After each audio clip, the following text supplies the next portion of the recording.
Today, I am joined with one of our Louisville Pride board members, Xian Brooks, who also works at the University of Louisville in the Office of Diversity and Inclusion on the Health Sciences campus. I might have gotten a little bit of that wrong. And you are in school as well, studying, getting your nursing degree, or is that your fiance? No, so my fiance is doing a PhD in Pan-African Studies, and I'm taking about like two prerequisite classes before I can enroll in the accelerated nursing program. Okay, so I wasn't totally wrong there, Yeah, or not wrong at totally all. off. I had it off. So we've been talking about everything that's been going on, and talking about how, as an organization, we struggle with what to do. Other organizations, other individuals struggle with what to do, and you can choose a strategy because it feels good. You can choose a strategy because it looks good, and you can choose a strategy because it does good. And ideally it does all three, but I think there's a lot of times when we do things because they feel good or they look good, and they may not really be productive. My biggest worry is that we're going to go back to normal, whatever we can put big quotes around that, but that all of this will happen. People will be outraged, but then somehow this time next year, nothing will have really changed. Yeah. So I first feel compelled to say that what I say right now are my thoughts and not connected to my role at the HSC Office of Diversity and Inclusion. That said, they do know who they know who they hired. You're also not necessarily speaking for Louisville Pride, but we also know not either, but also who we put on our board. Yeah, but the executive director knows who I am as well. Yes. Yeah, Even so if we both agree on it, it doesn't necessarily mean it's LPF policy. Yeah. So yeah, like when I talk to people who have like the same fears that things will go back to the same, and I think that like is a valid fear, because ultimately like that's what this country has done. Like things happen, people have really short attention spans, go back to normal, things happen again. So we've always been very reactive. But I think in this particular situation, and to be clear, like I am a total pessimist. Like I'm a self-identified pessimist, and prefer to operate in the place that we live in now rather than like what we're building. So for me to say this is a lot. But basically, I think in this particular situation that there is no choice but to change. When I think about it, I'm like, okay, well, option one is that, civic leaders are like, okay, look, all right, you got us, and we need to implement change, and we're going to work diligently on, creating and implementing policies that, meet whatever requests and demands people are making. Or they don't, and they continue to do what they're doing, and these cities are going to burn to the ground. And they're going to have to spend a lot of money to repair them if there is anything left to repair. So either way, there will be the change of renewal and, kind of like rebuilding, or the change of vastly improving what we have now. But either way, like one of those things, like it's not like this right now is not an option. Like it's just, and that's not just my opinion. Like this cannot continue. It will not continue. One of those things will happen. I think we're at a point where it's at the breaking point. Like, the system can't take anymore.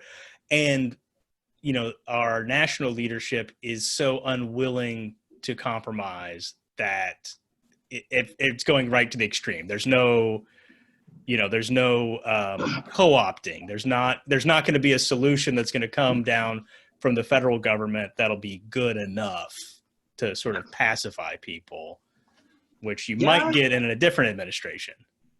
Yes, but I mean, yeah, I definitely agree with that. Total trash from top to bottom. But I think that there's something, and I'm not patting any of these people on the back, but to acknowledge that there is something different than when these things have happened prior. So I hate to even utter his name, but Mitch McConnell made that statement that was like, I'm paraphrasing, but some of these police are starting to look like pretty guilty. Now, Yeah. for him to say that, like what? And then you've got Pat Robertson, who was like, "You're out of pocket. Like this is crazy." And then you've got George W. Bush, who just endorsed Biden. And so I'm just like, what part of the upside down are we in right now? But I think that, I've always said that in order for people who support the current administration, if they were to say, okay, this is enough, then that means, whether they say it or not, like that means I voted for this person based on our shared hate and racism, and I made a mistake. Now, they're not going to say that out loud, but I think that once people withdraw, so like Mitch McConnell, Pat Robertson, George W. Bush, if people start saying like, I didn't sign up for this, they're like, maybe they like the good old fashioned racism that we're used to. Like, maybe, I don't know, but once these leaders that normally have been supportive of this person start to say, this is enough, there's only so far that he can go. I mean, we have checks and balances. And, I was talking to my brother earlier, and he was like, yeah, dude, I think they're getting ready to put dude in timeout and just sit him down. Because I think folks are just like, you're doing too much, and like, you don't speak for me, and you need to sit down. There's racism has been a part of America for as long as America's been here. And it will continue to be so. And prejudice and discrimination will exist in any human society, probably. I mean, unless we're, it's difficult to imagine some situation where that is eliminated. Well, everybody's prejudiced. Like, I'm prejudiced. I have a lot of, everybody is, and it's not a good or a bad thing. It's a matter of like, what do you do with it? Like, what are you doing? Not even to reconcile that, but to acknowledge it in yourself. But yeah, everybody's prejudiced. And it's a big part of it's being aware of it. I mean, and I think for white people who want to be allies, it's not that you're not racist, it's that you understand that you have racism in you because you're an American. You're born and raised in a society where racism is so prevalent. It's in all the media. You cannot not be racist if you're a white person raised in the United States. Yeah, and so like that is definitely true. And we do education and trainings with a lot of people who definitely have a problem with that, because nobody wants to hear that they're racist. That's just a sore spot. But I do want to talk about the word ally, which I actually don't use for a couple of reasons. If you think about allyship, like if I think about, let's say, war. And so if a country is an ally to another country, they could be called in for action, or they can do nothing and just exist as an ally on paper. So I prefer to use the words like accomplice or co-conspirator, because those are two roles wherein, folks have they take on the same risk as you or whoever they're supporting. They take on the same risk and have the same fears. So those are the words that I choose. And like, I feel like, as marginalized folks, I don't think we have to say like, so-and-so is a co-conspirator, so-and-so is my accomplice. It's just implied, versus the word ally, which people usually label themselves as. You know, one of my basic principles is that character is shown through deeds and not words. So if I have to tell you if I'm an ally, if I have to tell you I'm an anti-racist, if I have to tell you all these things, then I haven't done it. Right. You know, I mean, is it worthwhile to talk about what white people can do in times like this? Or if they haven't figured it out by now, are they going to be able to? Right. So for me, it's not worthwhile to talk about what white people can do, because that's not my job. I feel like, white people collectively have created this problem. It is on them to solve it. So, it's the responsibility of other white people to gather those white people and have that conversation, and recognize that that's probably not going to always be a good conversation. It's going to be a shitty conversation. And like, that's fine. I think that, I don't know how Thanksgiving or Christmas is going to look this year, but I know like in previous holidays, folks have said, yeah, like to white people, like, no, like if you're going to go home, then you go home to educate those people that are problematic. Don't you dare say, it's just too stressful, I can't. You fucking go home and you educate those people.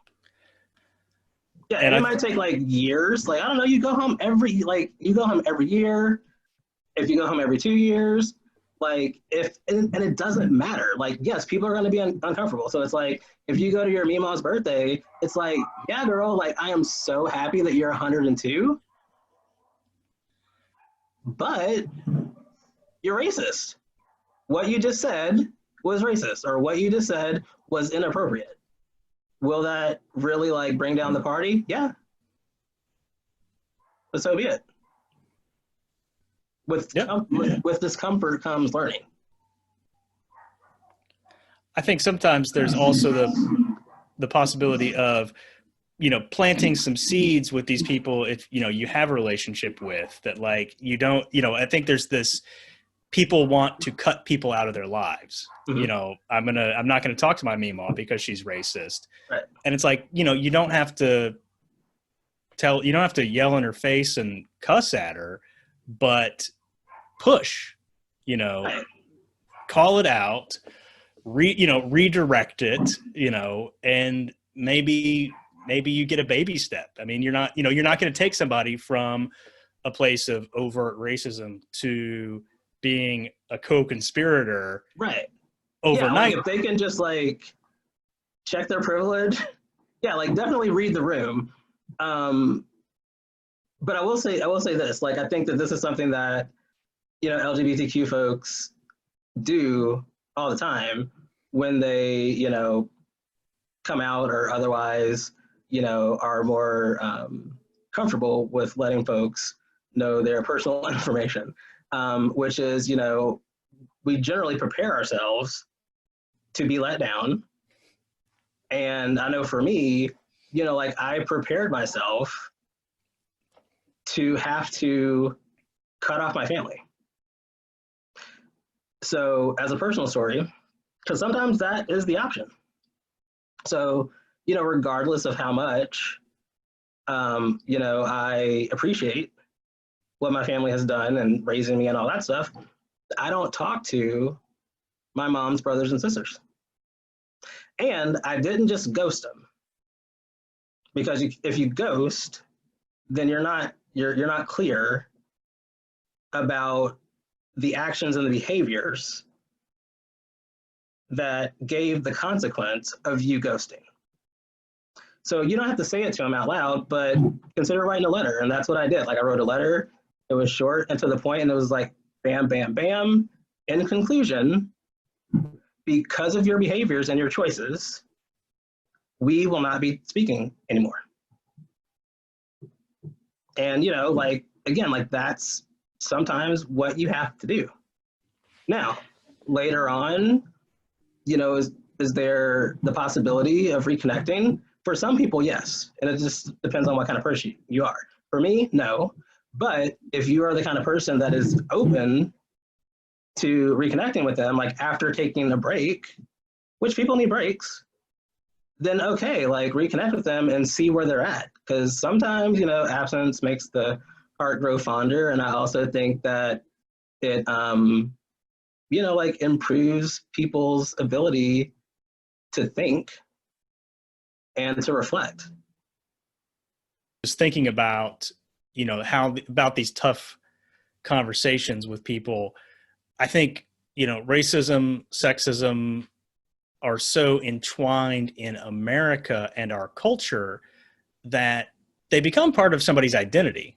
You know, if you're proud to be an American and you're proud of our history, and someone gives you a narrative that directly challenges virtually all of that history, that's something that is fundamentally challenging to your identity as a person. And I think sometimes we're very glib about that, like, oh, get over it. But like, you know, if you're stripping away a part of somebody's ego, even if it's a toxic part that needs to come away, that's difficult. That's, you know, that's a painful thing. And I think, and it's the same thing for people coming out, you know, LGBT people with their families. If you're in a family that has a faith tradition that is anti-LGBT, and that's a big part of who you are, that doesn't just, you know, that's not something that falls off overnight. Yeah. That's something that has to be, I mean, that's a painful process. Yeah, it's like a total like existential crisis. You know, so like, you know, adding to, you know, that it's the responsibility of other white folks to gather other white people. And I mean, honestly, I'm just like talking about white people. Like, I don't know what y'all do. like, I don't know what y'all do. I don't know what you talk about at your monthly meetings. Like, I have no clue. But, you know, like in addition to stock prices, right, sports scores, baseball, apple pie. Right. We trade apple pie recipes. Right. So in addition to, you know, like gathering those folks and, you know, educating them, I don't know, maybe for you is like, are you also willing to kind of like Sherpa them through their feelings? Or I don't know, maybe you direct them to a mental health professional. Jane Elliott, my boo. So the reason why I bring her in is because, among other things, like she says that racism is a mental health issue. I've often thought of it as being like addiction. Oh yeah, for sure. And it's like you have to talk through it. You know, the way to get over addiction is to talk with other people who've gotten over addiction. Yeah. And I think that's the only way to get through racism, is to have some really painful, awkward, uncomfortable conversations with Mike. I think you, like, seriously, like, can you imagine if racists that are interested in reforming follow the 12 steps? Right. Right. Because like I feel like when I think about, and I don't know all of them by heart, but like the 12 steps, like all of the things that you do should also be the things that you do as a recovering racist. It's pretty close to it. Yeah. And it's, you know, I mean, and you know, one of the core parts of the 12 steps is taking a fearless moral inventory. You know, you talk about a soul stripping process to kind of come to terms with who you really are and not who you just think you are, you know. And that's, I mean, and that's, I think, what's missing from so many of these conversations is that people in, you know, I think there's a lot of white people that want to prove that they're allies by yelling at racists, yelling at other white people.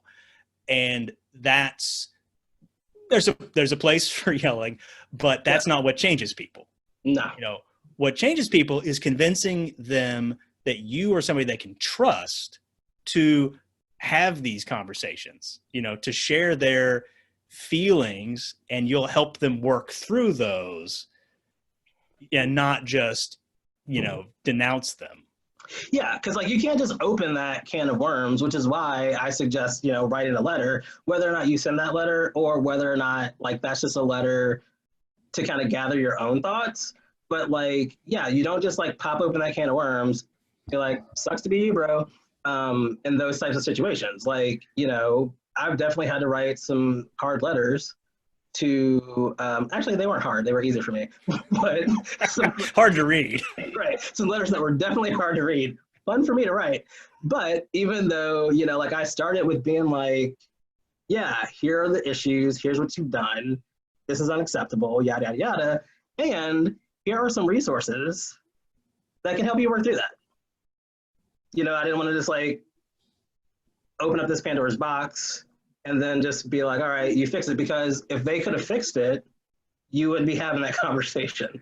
Well, and that's resources. And they need those resources because it's one of this is a really complicated, vicious circle problem, because we put the emotional labor on people of color and LGBT people of color to heal us, to help us be accepting of you.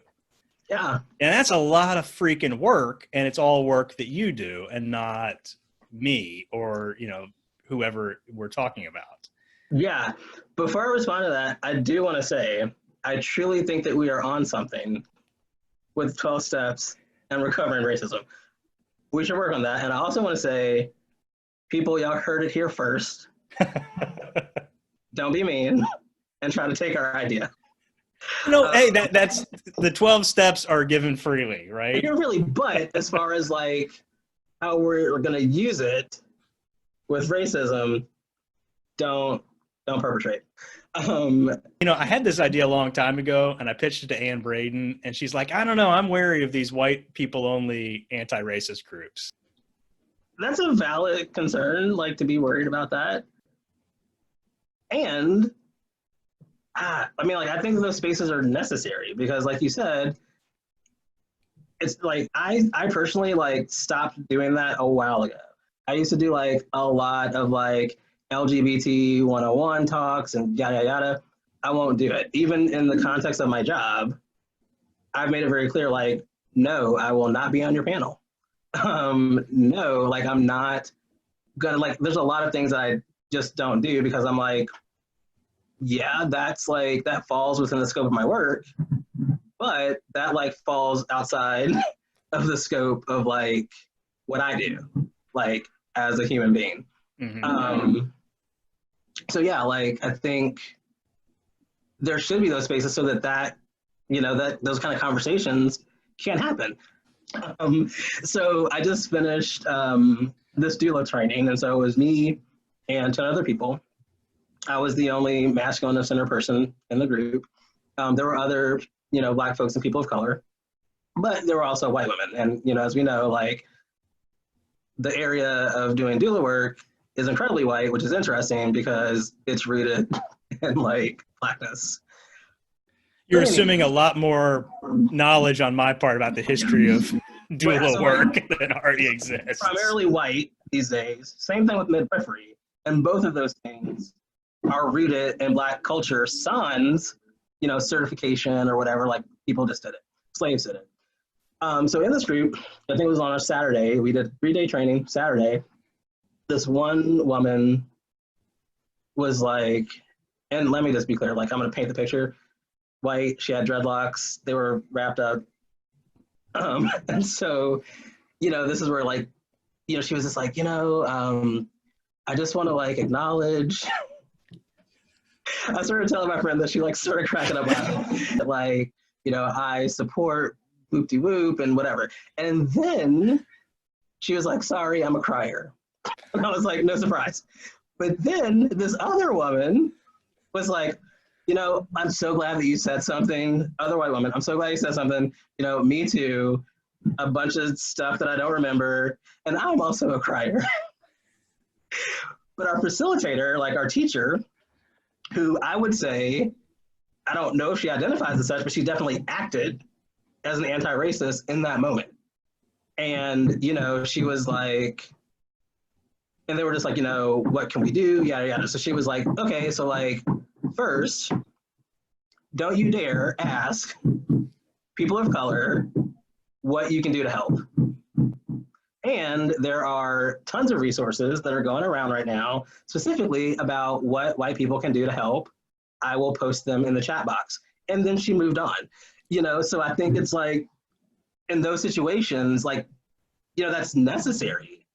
And you can do that. And I think, like whatever these all white education spaces look like, should be led by like a strong white person who has been doing like anti-racist work, for a while and is comfortable in it, so that when these are tactics, I feel like, like the tears and whatever, like I've seen like so many white women cry when they're told that they're racist, when they're trying to say like, I support you.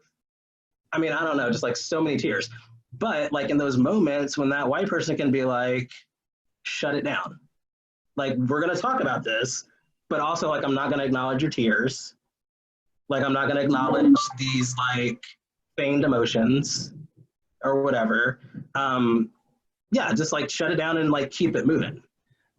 I the last couple of days, as I've encountered African Americans, like I was walking my dogs and the mail carrier came by and I went to get some food and the lady that brought it out is a person of color, just like, totally like 2-second interactions. And I, in my mind, I'm like, how can I tell this person that I support them? And, and the answer is be friendly and wave and say hi and good afternoon. And like, yeah. Things that you do as like a well-developed human being. Right. Like wave, they know what's going on. Like they'll, I don't have to give a monologue. Right. Or make it about me or write a letter or, Well, I'll tell you a secret. And I'm pretty sure I'm allowed to tell the secret. Maybe not. I don't know. Maybe I'll get in trouble at the next like monthly meeting of Black folks. But, we know,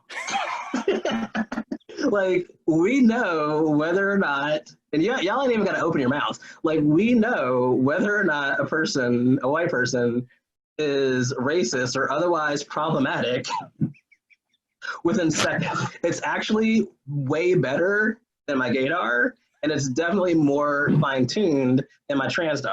Like, because I've been dealing with, well, I don't know what kind of dar that is, but I've been dealing with it for a while. I've been practicing. It's a multi-dimensional dar. Yeah, I've been like practicing and honing that skill for a very long time. So like, yeah, like it's kind of like in those moments, if you're just like, and I'm not in any way like, encouraging color blindness because I don't believe in that. But if in these moments. But it does exist. There are people who cannot tell red from blue or green. Right.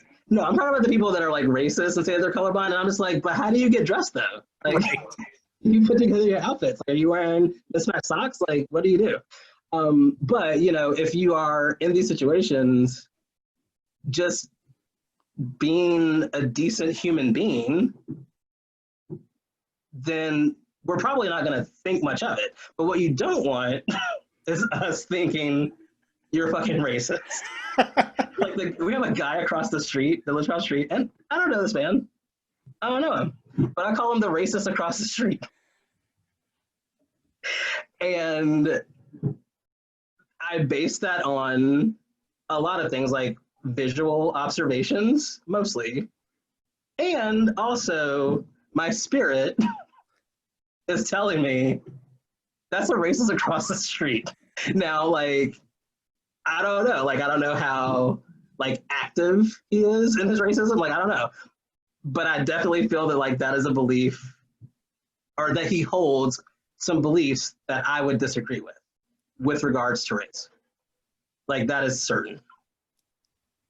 I often say, and I'm not like, I don't play like the oppression Olympics with my identities, but, being Black is my most salient identity. Like, that is unmistakable. So I have long since said that my biggest worry, like my, as far as like being a society goes, and this is like not really like, I'm not saying that this is like I'm scared, because I'm generally not scared of much, but like I think like any other normal person would have fear about this. But, you know, like I'm never like worried about, you know, being attacked or yelled at because I'm queer or trans. Hell, half the time, most people don't even know that. But what they do know is that I'm Black. And honestly, it's also interesting in that, you know, like I've navigated, you know, spaces as, you know, navigated those spaces as, you know, well, never like a female identified person, but have navigated those spaces like in a more, you know, female body or traditionally female body, I don't know. And then have navigated the spaces as I live now. And this, again, this is for me. There was a time, and I think that most trans men of color will be able to tell you about their time. Like there is a moment where you're like, shit is different. Like shit is different. Like I did like crazy things like as a youth, like especially like here in the city of Louisville. Like I was in anti-racist action. Like I was a member of BRAT. You know, went to Klan rallies, went to police brutality rallies, even though I wasn't supposed to go. You know, so like I've done those things. I've encountered law enforcement before. That said, I never really, at the time, feared for my life. Now, that could be because of a different time. It could be because I was a youth. I don't know. But I do know that I look younger than I am. When I lived in North Carolina, that was my moment. You know, like me and a friend were being goofy. We walked up the street, and my friend was Mexican. And we walked up the street to a paleta store. And I've been looking, I just moved there, I've been looking for an office chair for my desk. And we get to the paleta store, and look, lo and behold, the business, like the key shop next door, had this office chair out there just for free. And I was just like, okay, it doesn't smell like pee. I'm gonna take this home. And so we start to go home with our paletas, and I noticed that on the street that we're on, I'm like, dude, this is an incline. And me and this friend were always like up to some fuckery. So he hops on, no, I hop on the chair, and I'm like going down this hill, spinning around, having like a great time. And I get to the bottom, and alongside me is an unmarked police car with a man in there who had the reddest fucking face I had ever seen. And so I stopped and I got off.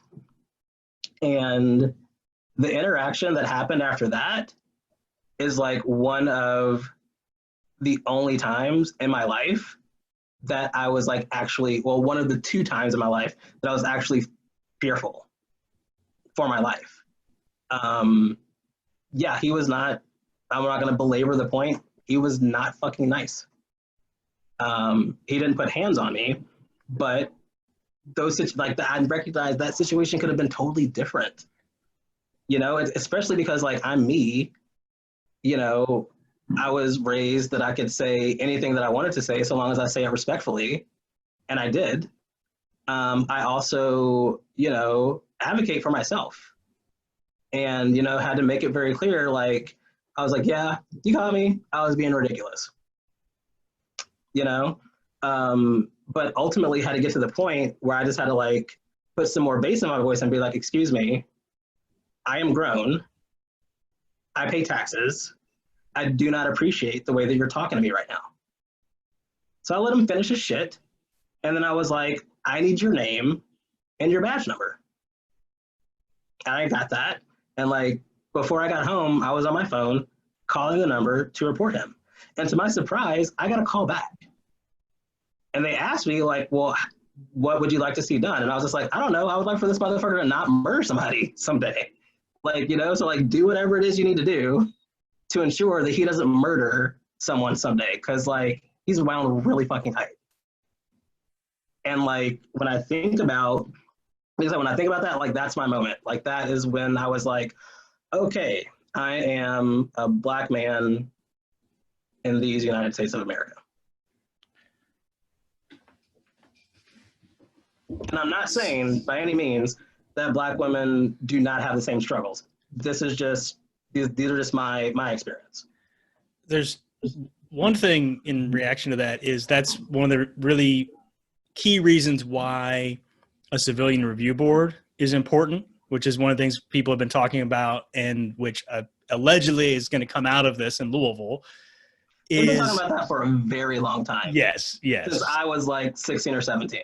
Yeah. No, I mean, that's been the key demand, and that it would have subpoena power, but that it would be able to, to investigate that kind of incident, see that kind of pattern with an officer like that, and prevent somebody from getting murdered, because that's what, there's 20 of those incidents where nobody does get hurt, at least doesn't get physically hurt, that will create a pattern can be seen that can be dealt with theoretically. But like that story kind of blows me away, because I'd never thought about that part of a transition for a person of color who's transgender, to go from walking through the world as being perceived as female to being perceived as male, and the downside of that, the trade-off of that would be inherent in that. Yeah, I'm trying to honestly, I'm like, you said trade-off. I'm trying to figure out what the come up was. Because seriously, I'm virtually hairless. Did my voice drop a little bit? But you hear me talking now. I guess that means faster, and I put on muscle faster. But but really though, what was the come up? I guess I mean just as you were saying, it's not that being a Black man or a Black woman is easier or harder than one or the other. It's so that, but that's something that my experience, of course, has been so different. So it's it's interesting how these things like that just so basic. And that's something, as you say, every trans man of color has had that experience. I would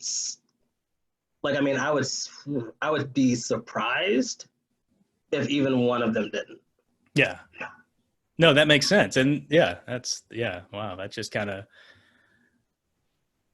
blew me away. And I think the same thing, and again, this is just me speculating because I don't know their experience, but I do also think that the inverse is true. Because there are a whole set, I am not envious. I am not envious at all for my, cis female friends, or for my, trans feminine or more feminine of center friends. And I guess here's the come up. I am generally not fearful of other people walking down the street. Mm-hmm. I'm fearful of police, but not other folks, because I know that they're going to cross the street for me. If I go on a date, I don't have to worry about having to fend off unwanted advances. And I'm not saying that that's true for all trans men. Again, this is just for me. These are things that I don't have to worry about. I will walk around at night anytime and not really think, again, except about the police. But I'm not thinking about anybody running up on me, trying to grab me and put me in a van or, anything like that. That's not a worry for me. I'm running out of questions to ask, and I think we've covered a lot. So I'm going to go ahead and stop recording now. Sounds good.